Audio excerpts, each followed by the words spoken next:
If your phone is showing unusable SIM, first, check if the SIM card is sitting correctly in the slot. Power off your phone, take the SIM out, and reinsert it carefully.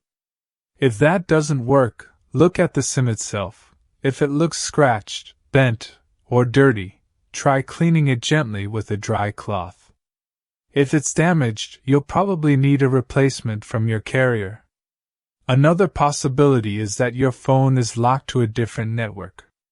If you recently switched carriers or bought a second-hand device, contact the original carrier to check if it's locked and ask how to unlock it. Sometimes the issue is with the SIM status. If your SIM has been inactive for a while or there was a billing issue, it might have been suspended or deactivated. You'll need to call your carrier to check and possibly reactivate it. It could also be a software glitch.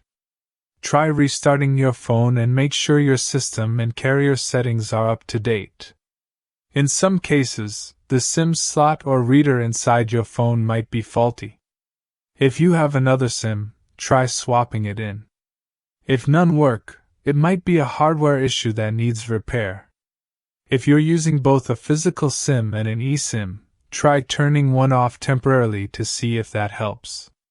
Conflicts between the two can sometimes cause problems. Still having trouble? The best next step is to contact your carrier. Have your SIM number and IMEI ready so they can help you faster. And if you're doing anything major like a reset or repair, it's a good idea to back up your data just in case.